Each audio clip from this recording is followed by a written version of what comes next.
मैले त भनेको छु, अब क्षमा गर्नुहोला प्रधानमन्त्रीजी, तपाईको बारेमा यस्तो टिप्पणी गर्दै गर्दा मलाई यो क्षुद्र टिप्पणी जस्तो लागेको छ, तर म गर्न बाध्य छु। तपाईको यो कृत्य काम देखेपछि मैले भन्नुपर्ने भएको छ, तपाईको नाम बदलिदिनुस्। अब केबाट खड्ग प्रसाद ओली होइन, केपी ओली भनेको कृत्य प्रसाद ओली हो भनेर भन्ने बेला आएको छ। मलाई दुःख लागेको छ। हाम्रो अदालतको नाम सर्वोच्च अदालत होइन, सेटिङ अदालत हुनु पुग्छ। त्यो नहोस् भन्ने हाम्रो चाहना हो, किनकि विश्वास हो, भरोसा हो। सबैभन्दा बढी अदालत प्रतिको विश्वास र भरोसा हाम्रो छ। त्यसकारणले गर्दा चिन्ता हाम्रो छ। यो चिन्ताले भनेको यो अदालत प्रतिको सम्मान, त्यो सम्मानको कारणले गर्दा भनेको। राष्ट्रपतिको पनि नाम बदलिनु पर्ने अवस्था आयो। मलाई क्षमा गर्नु राष्ट्रपतिजी, दुःख लागेको छ। यो पटक्कै भन्ने मन होइन। बडो सम्मानका साथ तपाईको नाम लिने इच्छा हो, तर तपाईको हरकतले हामी भन्न बाध्य भएका छौं, तपाई हाम्रो राष्ट्रपति होइन, तपाई केपी ओलीको एउटा गुटपति हो। राष्ट्रपति एउटा गुटपतिमा सीमित रहनु भयो। त्यसैले मेरो त तपाईलाई आग्रह छ, यत्रो धेरै राजनीति गर्ने रहर छ भने छोडिदिनुस् न। आउनुस् यहाँ तपाईहरुको कार्यालय यता कतातिर, धुम्बराईतिर। एउटा अध्यक्षको कुर्सी खाली छ, दुईटा अध्यक्ष हुने पार्टी हो, एउटा अध्यक्ष गइहाल्नु। आउनुस्, बस्नुस्, नेपाली कम्युनिस्ट पार्टीको अध्यक्ष हुनुस्, चलाउनुस्, तपाईकै पार्टी। मन्त्री केपी बहुमत प्राप्त प्रधानमन्त्रीले संसद विघटन गर्न पाउने कुरालाई हाम्रो संविधानले चिन्दै त्यो अधिकार दिएकै छैन। संविधानमा लेखेको छ कि छैन? संविधान सभामा तपाईले जिम्मा दिएर पठाएर आएको सदस्य केपी ओलीलाई यही मञ्चबाट प्रश्न गर्छु, यही मञ्चबाट मेरो प्रश्न छ, नागरिकको प्रश्न हो, तपाईले बताउनु पर्छ। तपाईले 2/3 बहुमत प्राप्त गर्नुभयो भने संविधानको कुन चाहिँ धारा संशोधन गर्न खोज्नु भएको बताउनु पर्छ। म भन्छु मात्रै हो यो अहिले संसद भङ्ग भएको प्रधानमन्त्री सन्किएर मात्र हो। यो भन्दा दायाँ बायाँ अरु केही पनि छैन। नपत्ता हेर्नुस्, प्रधानमन्त्रीले राष्ट्रपतिलाई दिनुभएको पत्र एकपल्ट पल्टाएर हेर्नुस्, के लेख्नु भएको छ? के लेख्नु भएको छ? उहाँ भन्नुहुन्छ 2/3 बहुमत नभएकोले, 2/3 बहुमत चाहिने भएकोले यो संसद भङ्ग गरेको छु। टोपी लगाएर जुलुसमा आउन पाइन्न अहिले जहाँ प्रधानमन्त्री हुनुहुन्छ। प्रधानमन्त्रीको अगाडि कालो लुगा लाएर उभिन पाइन्न। राजा ज्ञानेन्द्रको अगाडि उभिएर आएको हामी आज संविधानमा संशोधन गर्न प्रधानमन्त्रीले चाहनु भएको कुरा, हाम्रो बोल्न पाउने, हिँड्न पाउने, लेख्न पाउने, हाम्रो अभिव्यक्ति राख्न पाउने, हाम्रो फरक मत राख्न पाउने, हाम्रो अधिकारलाई यो राजाले जसरी खोसे त्यही कुरा संशोधन गर्नका निम्ति प्रधानमन्त्री 2/3 बहुमतको खोजी गर्दै हुनुहुन्छ। होइन भने 2/3 बहुमत नभएर संसद भङ्ग गर्छु, मलाई 2/3 बहुमत चाहियो भनेको के को लागि? आज सुभाष नेमाङको सुन्दै थिएँ मैले, कसको नाम बिर्सेर भन्दै हुनुहुन्थ्यो। नाम होइन कमरेड, तपाईले संविधानै बिर्सनु, तपाईले आफ्नो जिम्मेवारी नै बिर्सनु भयो, तपाईले आफ्नो हैसियत नै बिर्सनु भयो। सुभाष नेमाङलाई थोरै पनि अप्ठ्यारो लाग्दैन? राष्ट्रपतिको शीतल निवासबाट षड्यन्त्रको गन्ध आउँदैछ भन्दै गर्दा तपाईलाई सत्ताको सुगन्ध मात्रै आयो, कहिले तपाईलाई गन्ध आएन। तपाईले त्यो बेलामा तपाईलाई त्यही तातो लाग्यो, न्यानो लाग्यो। हामीले तपाईलाई कति पटक भन्यौं सभामुख मात्रै हुनुहुन्छ, उपसभामुखको चयन गरौं, संसदको बैठक अवरुद्ध गरौं। उपसभामुख भएको भए आज संवैधानिक परिषदको अवस्था यो हुँदैन थियो। 5 वर्षका निम्ति नेपाल कम्युनिस्ट पार्टीले गाडी हाँक्ने मौका पायो। नेपाली कांग्रेसलाई भनियो तिमीहरु गाडीको सिटभित्र पछाडीपट्टि गएर बस, हामी थपक्क गएर बस्यौं। नेकपाले के भन्यो, 5 वर्षको लागि गाडी हाँक्ने सिटमा, चालकको सिटमा प्रधानमन्त्री केपी ओली बस्नुहुन्छ। हामीले भन्यो यो तिम्रो कुरा जल्ला राखेर राख। 5 वर्ष छ, गाडी हाँक्न पाएका छौं, पछाडी बस्छौं, अनावश्यक हल्ला गर्दैनौं, दायाँ बायाँ गर्यो भने खबरदार भन्छौं, तर 5 वर्ष थपक्कसँग बस्छौं, गाडी तिमीले चलाऊ, गन्तव्यमा पुर्याऊ भनेर भन्यो। बीचबीचमा कहिले दायाँ कहिले बायाँ, कहिले यता कहिले उता गर्दै गर्दा खबरदार गर्यौं, सच्याउनका निम्ति दबाब दियौं, हल्ला पनि गर्यौं, तर भत्काउने बिगार्ने काम गरेन। गाडीको चालकले के गर्यो, अस्ति केही महिना अगाडि हामीलाई भन्यो एकछिन गाडी रोक्छु, तपाईहरु खाना खानुस्, एकैछिन रोक्छु भनेर भनेको, खाना हामीलाई पठाएर फर्केर आउँदै गर्दा हेरेको गाडी नै भिरबाट झार्दियो, गाडी नै बाँकी छैन। गाडी किन झारेको भनेर भनेको, मसँग धेरै न्यु खोजी ढाल्ने भनेर भन्छ। तपाईले गाडी यसरी झार्न पाउनुहुन्छ भनेर सोधेको, उले के भन्छ हामीलाई, गाडी झार्न पाइँदैन भनेर कहाँ लेखेको छ? गाडी झार्न पाइँदैन भनेर लेखेकोले गर्दा गाडी चलाउने जिम्मा पाएकोले गाडी नै भिरबाट ढाल्यो, गाडी नै छैन। अब त्यही कुरा खोज्न हामीहरू आज सडकमा आएको। जसरी गाडी चलाउने जिम्मा लिएकोले गाडी भिरबाट धकेल्न पाउँदैन, त्यसो धकेल्यो भने आफ्नो अधिकारमा नभएको काम गर्यो भनेर हामीले भन्छौँ। त्यसैले प्रधानमन्त्रीले गर्नुभएको यो कामलाई अघि प्रेमबहादुर दाइले भनिसक्नुभयो किन असंवैधानिक हो भनेर। त्योभन्दा अगाडि म के भन्छु भने असंवैधानिक भन्दा अगाडि अनधिकृत हो। बहुमत पाएको प्रधानमन्त्रीले संसद विघटन गर्न पाउने कुरालाई हाम्रो संविधानले चिन्दै यो गाडी धकेलिदिएको भनेको जस्तै। नेपाली कांग्रेसको क्षेत्रीय सभापति राजु श्रेष्ठले गणेश कोइरालालाई तपाईं नगर समितिको सभापति होइन भनेर भन्नुभयो, वा जिल्ला सभापति सबुज बानियाले भन्नुभयो भने, वा कसैलाई पार्टीभित्र भन्यो भने त्यो बेलामा हामी के भन्न सक्छौँ? विधानमा लेखेको छैन, विधानमा भएन भनेर भन्न सक्छौँ, वा विधानमा छ भनेर भन्न सक्छौँ। हामी विधानको छलफल गर्छौँ। तर नेपाली कांग्रेसको क्षेत्रीय सभापति राजु श्रेष्ठले नेपाल कम्युनिस्ट पार्टीको नगर कार्य समितिको सभापति रविनजीलाई निकालिदिनु भयो भने रविनजी कुन चाहिँ विधान लिएर आउनुहुन्छ? के भन्नुहुन्छ भने मलाई कांग्रेसको सभापतिले निकाल्नुभयो भनेर विधान भन्नुहुन्छ? त्यो बेलामा उहाँले के भन्नुहुन्छ? तपाईको अधिकार क्षेत्रको विषय नै होइन, यो अनधिकृत काम हो भनेर भन्नुहुन्छ। प्रधानमन्त्री केपी शर्मा ओलीले गरेको ठ्याक्कै त्यही हो। प्रधानमन्त्री केपी बहुमत प्राप्त प्रधानमन्त्रीले संसद विघटन गर्न पाउने कुरालाई हाम्रो संविधानले चिन्दै त्यो अधिकार दिएकै छैन। संविधानमा लेखेको छ कि छैन? संविधान सभामा तपाईले जिम्मा दिएर पठाएर आएको सदस्य दुईटै संविधान सभामा काम गरेर आएको, अझ संयोगले दोस्रो संविधान सभाभित्र मसौदा समितिमा काम गरेर आएको, एउटा छलफलमा भाग लिएको छु र प्रत्येक छलफलमा भाग लिएको कुरालाई टिपोट गरेर राखेको छु। संसदभित्र त्यहाँभित्र संविधान सभाभित्र भएको छलफलको एउटा रेकर्ड संविधान सभामा पनि छ। नसाको सुरमा छलफल गरेको होइन, सुझबुझ राखेर छलफल गरेको, देशको लागि गरेको। 47 सालको संविधानमा लेखिएको थियो धारा 53 मा बकाइदासँग प्रधानमन्त्रीले चाहेको बेलामा संसद विघटन गर्न पाउँछ। हामीले गर्यौं, सही गर्यौं, गलत गर्यौं, तर संविधानमा लेखेको थियो, त्यो लेखेको कुरालाई प्रयोग गर्यौं। मनमोहन अधिकारीले, सूर्यबहादुर थापाले, शेरबहादुर देउवाले पालै पिलो त्यही धारा टेकेर संसद विघटन गर्ने सिफारिस गर्नुभयो। एउटा अनुभव गर्यौं, त्यो अनुभवबाट एउटा निष्कर्षमा पुग्यौं, नेपालमा संसदीय व्यवस्था चलाउनका निम्ति केही विशिष्ट प्रावधान राख्नुपर्छ।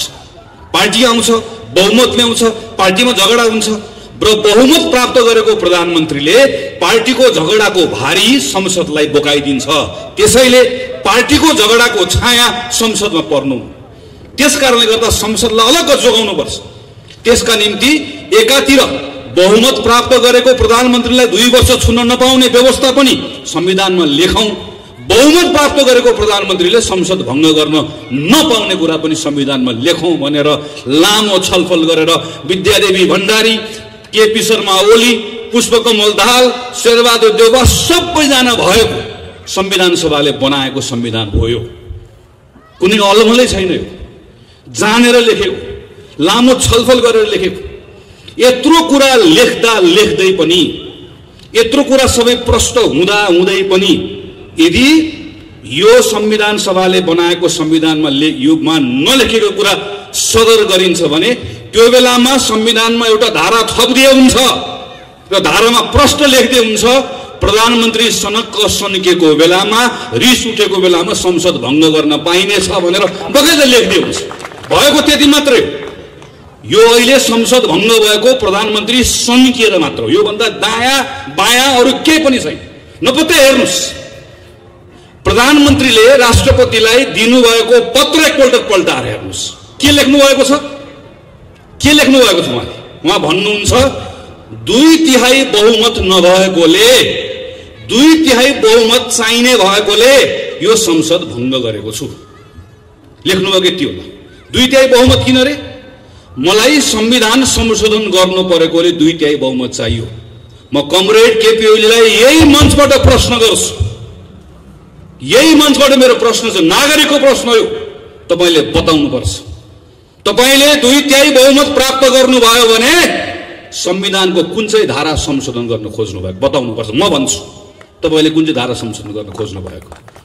कालो टोपी लगाएर जुलुसमा आउन पाइन्न। अहिले जहाँ प्रधानमन्त्री हुनुहुन्छ, प्रधानमन्त्रीको अगाडि कालो लुगा लाएर उभिन पाइन्न। राजा ज्ञानेन्द्रको अगाडि उभिएर आएको हामी आज संविधानमा संशोधन गर्न प्रधानमन्त्रीले चाहनु भएको कुरा, हाम्रो बोल्न पाउने, हिँड्न पाउने, लेख्न पाउने, हाम्रो अभिव्यक्ति राख्न पाउने, हाम्रो फरक मत राख्न पाउने, हाम्रो अधिकारलाई यो राजाले जसरी खोसे त्यही कुरा संशोधन गर्नका निम्ति प्रधानमन्त्री 2/3 बहुमतको खोजी गर्दै हुनुहुन्छ। होइन भने 2/3 बहुमत नभएर संसद भङ्ग गर्छु, मलाई 2/3 बहुमत चाहियो भनेको के को लागि? संविधानमा कुन चाहिँ धारा संशोधन गर्न खोजेको? प्रधानमन्त्रीले पत्रमा लेख्नुभयो, मैले नक्सा बनाए, त्यो नक्साभित्र भएको भूभाग ल्याउनका निम्ति मलाई 2/3 बहुमत चाहिएको छ। देशभक्त नेपालीहरूको देशभक्तिको अपमान गर्ने, तपाईको प्रतिनिधि भएर गएको संसदमा एउटा रेकर्ड पल्टाएर हेरियोस्, संसदभित्र बोलेको कुरा हेरियोस्, संसदको समितिमा बोलेको कुरा हेरियोस्। प्रेसमा नक्सा छापेर कोही ठुलो हुँदैन भनेर प्रधानमन्त्रीले भन्दै गर्दा यही नेपाली कांग्रेस हो सबैभन्दा पहिला वक्तव्य निकालेर प्रधानमन्त्रीले आग्रह गर्ने, आग्रह मात्र होइन दबाब दिनु। म नेपाली कांग्रेस मात्र भन्दिनँ, नेपाल कम्युनिस्ट पार्टी पनि हो, मधेसको पार्टी पनि हो। संसदभित्रको एउटा सांसद बाहेक सब सांसद एक ठाउँमा उभिएको, भोलि पनि उभिन्छ। सिङ्गो संसदले पारित गरेको होइन यो नक्सा, सिङ्गो संसदले प्रधानमन्त्रीलाई आड भरोसा दिएको होइन हाम्रो भूमि फिर्ता ल्याउनलाई, संसदको अपमान गर्ने। अनि अहिले आएर झुट कुरा लेख्ने, झुट कुरा बोल्ने। सरकारको कामको दुष्प्रचार रोक्नका लागि मलाई 2/3 चाहियो। कसले गरे दुष्प्रचार? सरकारको काममा प्रश्न कसले उठायो? सञ्चार माध्यमको साथीहरू हुनुहुन्छ यहाँ, माया नगर्नुस्, लेख्नुस्, बोल्नुस्, भन्नुस्, लेखिराख्नु भएको जसले लेख्नुस्। म तपाईहरुलाई पनि आग्रह गर्न चाहन्छु, प्रधानमन्त्रीको संकेत को तर्फ हो? तपाईको कलमको नीव भाँच्न चाहनुहुन्छ, तपाईको क्यामेराको लेन्स भत्काउन चाहनुहुन्छ, तपाईले बोलेको बोल्दै गरेको ओठमा ताला ठोक्न चाहनुहुन्छ, तपाईँ र मैले चाल्दै गरेको कदमलाई रोक्न चाहनुहुन्छ। होइन भने के को लागि? संसदमा अहिले विचाराधीन भएको विधेयकलाई एकपटक पल्टाएर हेरौं, सरकारको नियत थाहा हुन्छ। मैले कोभिडमा काम गर्न सकिन, मलाई 2/3 बहुमत चाहियो। लाज पनि लजाउँछ प्रधानमन्त्रीजी।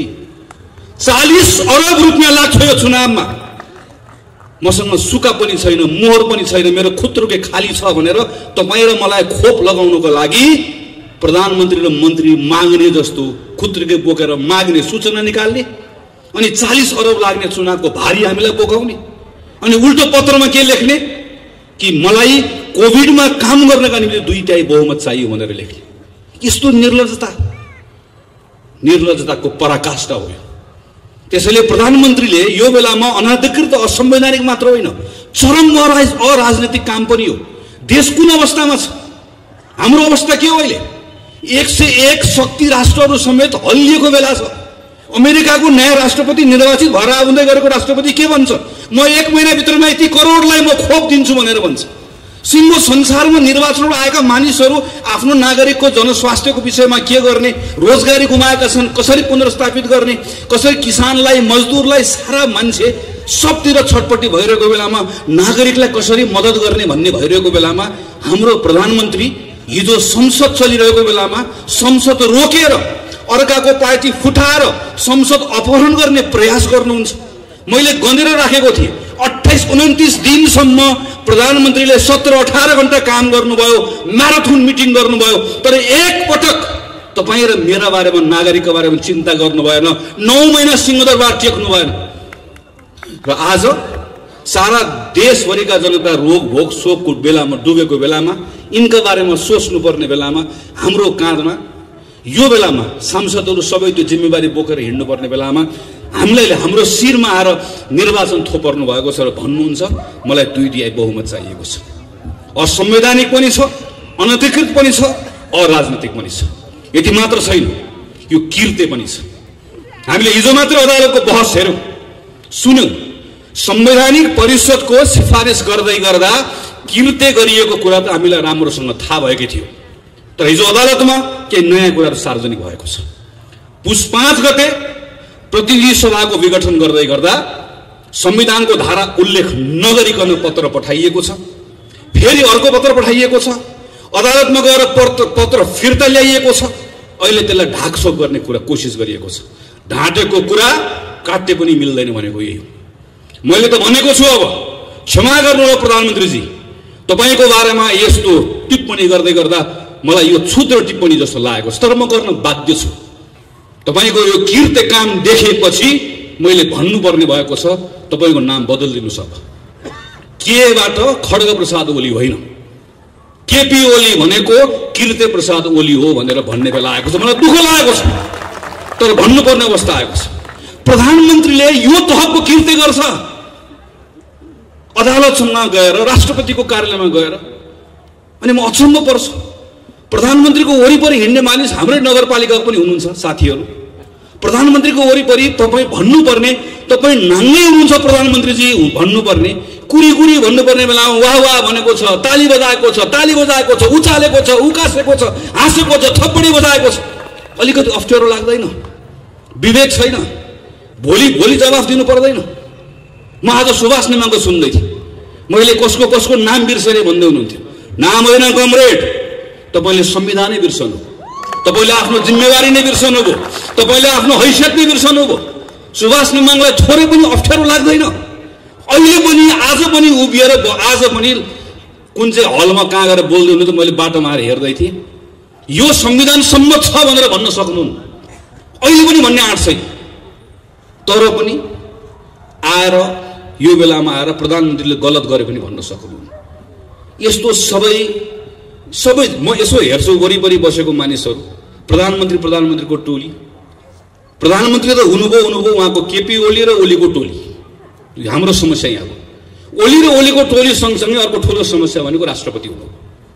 राष्ट्रपतिजी, मैले अस्ति पनि भने कार्यक्रममा, प्रथम नागरिक, हाम्रो 12 आमाभन्दा पनि माथि। राष्ट्रपतिको निवास भनेको शीतल निवासको वरिपरि गइसकेपछि श्रद्धाले शिर झुक्नुपर्ने हो। हाम्रो त्यो सद्भाव हुनुपर्ने हो नि। तपाईँ हामी सबैको प्रथम हिजो राष्ट्रपति कुनै पार्टीमा आबद्ध हुन्छ, राष्ट्रपति कुनै व्यक्ति कोहीसँग नजिक हुन्छ, हिजो काहीँ न काहीँ राजनीतिक पृष्ठभूमिबाट आएको हुन्छ। तर एकपटक त्यो ठाउँमा गएर बसिसके पछाडि, त्यो जिम्मेवारी लिइसके पछाडि त हाम्रो प्रथम नागरिक हो नि। वन्स प्रेसिडेन्ट अलवेज प्रेसिडेन्ट भनेर भन्छ। पूर्व राष्ट्रपति हुँदैन। रामवरण यादव पूर्व राष्ट्रपति होइन, राष्ट्रपति रामवरण यादव। एकपटकको राष्ट्रपति सधैँभरि राष्ट्रपति हुन्छ। अमेरिकामा प्रेसिडेन्ट ओबामा भनेको जस्तै, अमेरिकामा प्रेसिडेन्ट क्लिन्टन भनेको जस्तै हामीले पनि त्यस्तै संस्था निर्माण गर्न खोजेको। तर हेर्नुहोस् त, राष्ट्रपतिको पनि नाम बदलिनु पर्ने अवस्था आयो। मलाई क्षमा गर्नु राष्ट्रपतिजी, दुःख लागेको छ। यो पटक्कै भन्ने मन होइन, बडो सम्मानका साथ तपाईँको नाम लिने इच्छा हो।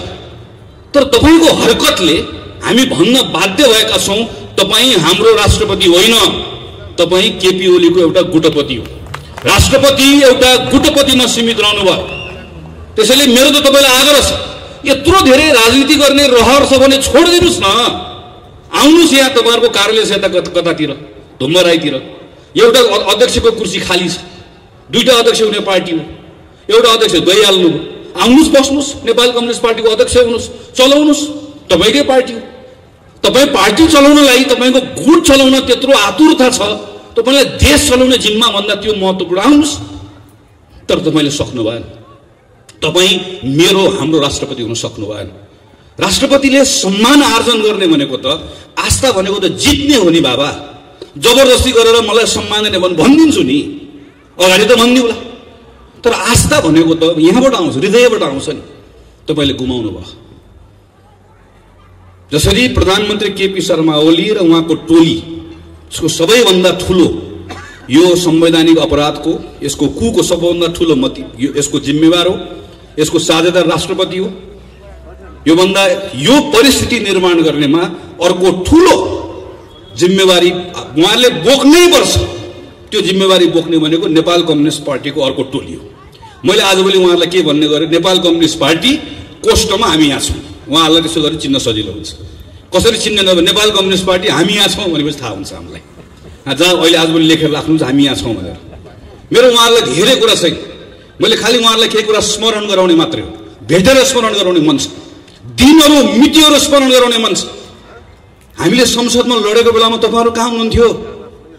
आज राष्ट्रपतिले यो भन्दै गर्दा कति पटक भन्यो तपाईको अगाडि संसदमा, त्यो बेलामा तपाईले के गर्नुभयो? राष्ट्रपतिको शीतल निवासबाट षड्यन्त्रको गन्ध आउँदैछ भन्दै गर्दा तपाईलाई सत्ताको सुगन्ध मात्रै आयो, कहिले तपाईलाई गन्ध आएन। तपाईले त्यो बेलामा तपाईलाई त्यही तातो लाग्यो, न्यानो लाग्यो। हामीले तपाईलाई कति पटक भन्यौं सभामुख मात्रै हुनुहुन्छ, उपसभामुखको चयन गरौं, संसदको बैठकको अवरुद्ध गरौं। उपसभामुख भएको भए आज संवैधानिक परिषदको अवस्था यो हुँदैन थियो। हामीले तपाईलाई कति पटक भन्यौं अदालत नचलाउनुस्, अदालत चलाउनु भयो, त्यो भन्दै गर्दा तपाई कहाँ हुनुहुन्थ्यो? हामीले तपाईलाई कति पटक भन्यौं निर्वाचन आयोगको पवित्रतालाई कायम राखौं, आज मेरो सूर्य कहाँ गयो भनेर खोज्दै हिँड्नु परेको छ। हामीले हिजो भन्दै गर्दा कहाँ हुनुहुन्थ्यो? तपाईहरु हुनुहुन्थ्यो कहाँ? तपाईहरु मध्ये एकजना पाइलट भन्दै प्लेन चलाउने कुरामा मज्जाले तम्सेर बस्नु भएको थियो। तपाईहरु मध्ये एकजना मौका परेको बेलामा माओवादीलाई घचेटेर निकाल्ने हो, हामी पूर्व एमाले एक हुने हो कमरेड भनेर मक्ख परेर मजाले तपाई घुम्दै हुनुहुन्थ्यो। तपाईहरु मध्ये एकजना सर्प पाल्दै हुनुहुन्थ्यो। तपाईहरु मध्ये एकजना चुनाव हारेर पनि झ्यालबाट छिरेर राष्ट्रसभाको लोगो लगाएर तपाईलाई माननीय हुन हतार भएको थियो। तपाईहरु सबको नारी छाम्नु भएको प्रधानमन्त्रीले, नारी छामिकन हेपेको, तर तपाईलाई हेप्दै गर्दा देश पनि हेपियो। चिन्ता यसको कारणले गर्दा तपाईका बारेमा धेरै कुरा भन्नु छैन, अहिले समयले हिसाब गर्छ। आजको चिन्ता भनेको हाम्रो संविधानलाई हेपिएको छ, देशलाई हेपिएको छ। हाम्रो चिन्ता यो र संविधानलाई हेपिएको बेलामा, देशलाई हेपिएको बेलामा अरु खुद्रा मसिना कुराको हिसाब किताब पछाडी गरौँला। यो बेलामा प्रधानमन्त्री केपी शर्मा ओलीले गर्नुभएको असंवैधानिक कदमलाई, त्यसलाई खारेज गर्ने कुरा नै सबैभन्दा महत्त्वपूर्ण कुरा हो। र यो खारेज गर्ने कुरामा आज सेन्टरमा को छ? अदालत छ। हामी सबै एउटा विश्वासको आँखको साथमा अदालततर्फ हेरिरहेका छौँ।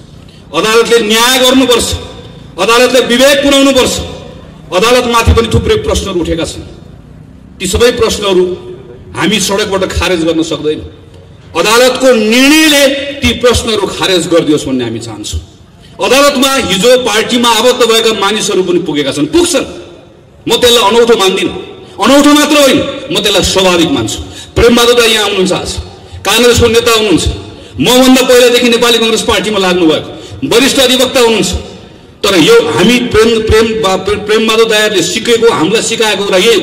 प्रेमबहादुर दाइ वरिष्ठ अधिवक्ताको ठाउँबाट यो कुरा छाडेर न्यायाधीशको कुर्सीमा बस्नुभयो भने त्यसपछि प्रेमबहादुर दाइको लागि नेपाली कांग्रेससँगको आबद्धता हिजोको आबद्धता हो। उहाँको जिम्मेवारी त्यो बेन्चप्रतिको जिम्मेवारी हो, त्यहाँको जिम्मेवारी अदालतको न्यायाधीशको जिम्मेवारी हो।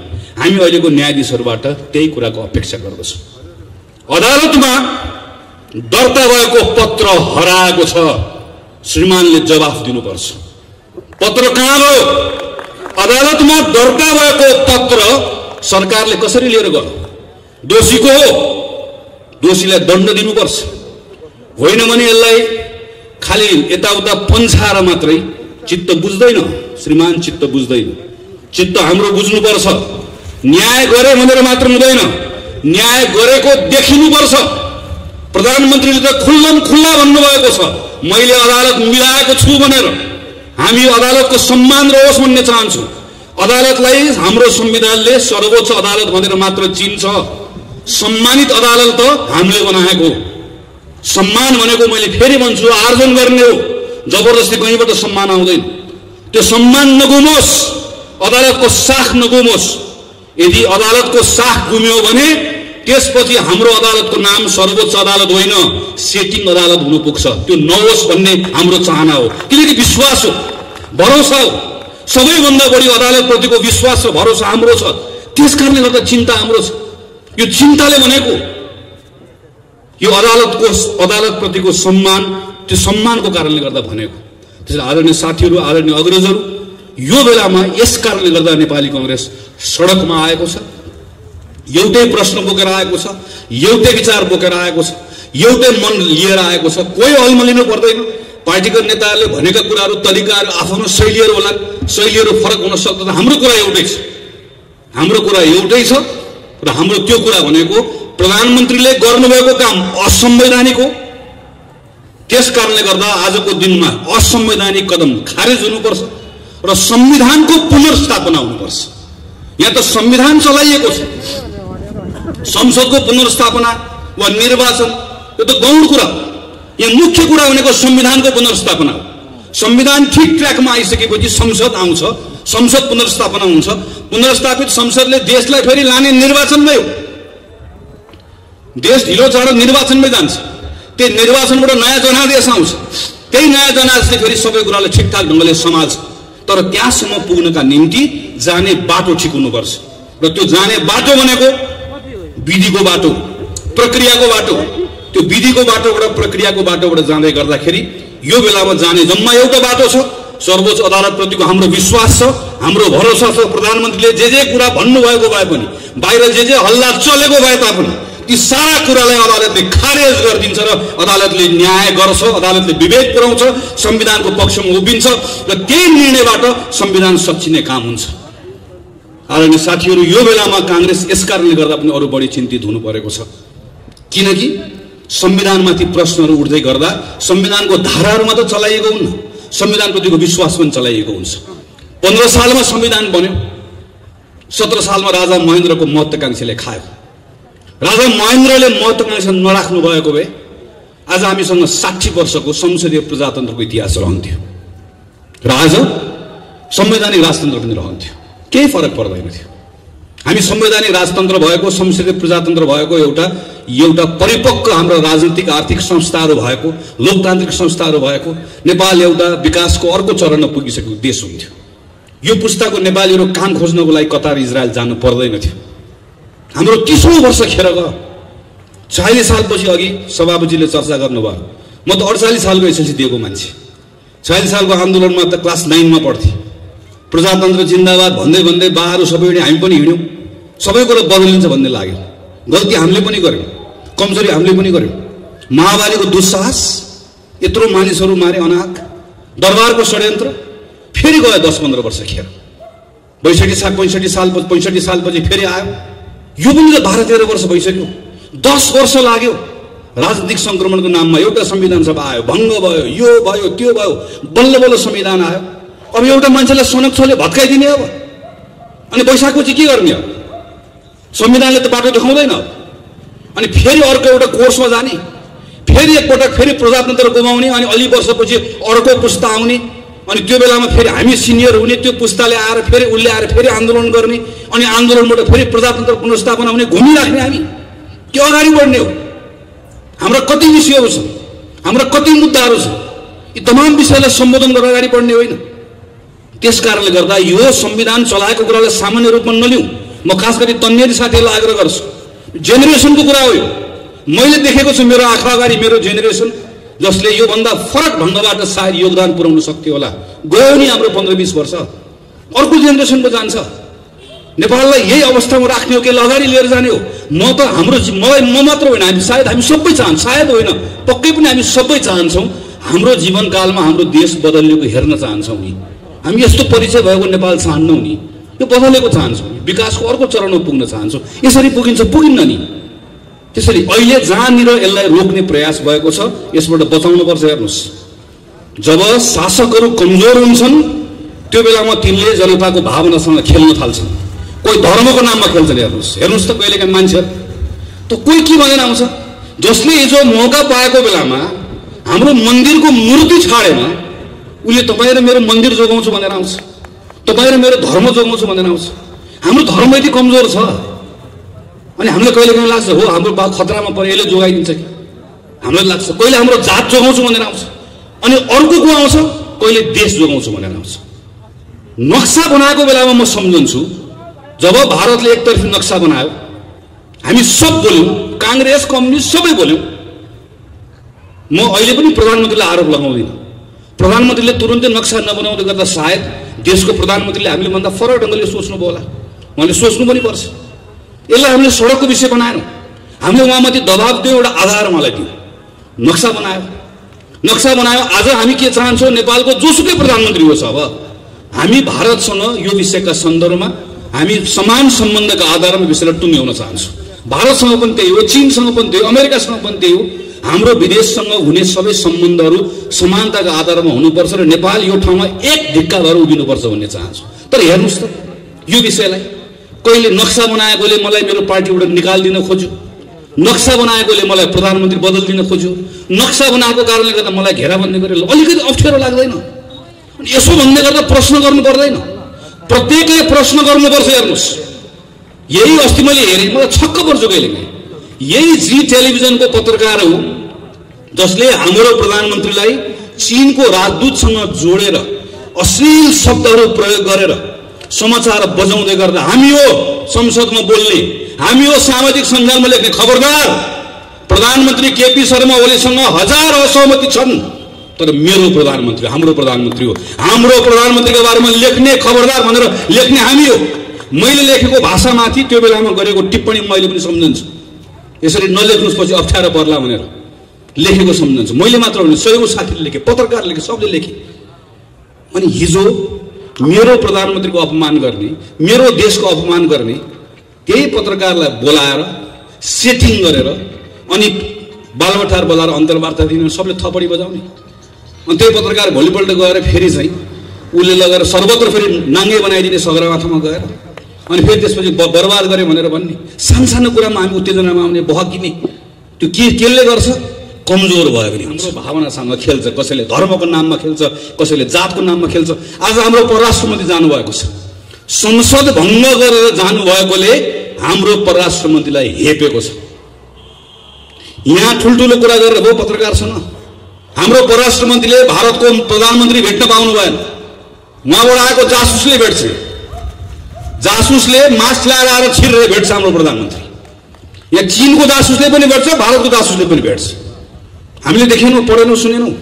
तर हाम्रो परराष्ट्र मन्त्री भारत भ्रमणमा जाँदै गर्दा भारतको प्रधानमन्त्रीले भेट्ने समय पाउनु भएन। यसो भन्दै गर्दा खुच्चुङ म भन्दिनँ, दुःख लागेको छ र यो कुरालाई हामीले मनमा लिएका छौँ। भोलि हामी यसको हिसाब किताब गर्छौँ, हामी मिलेर गर्छौँ भन्छौँ नि।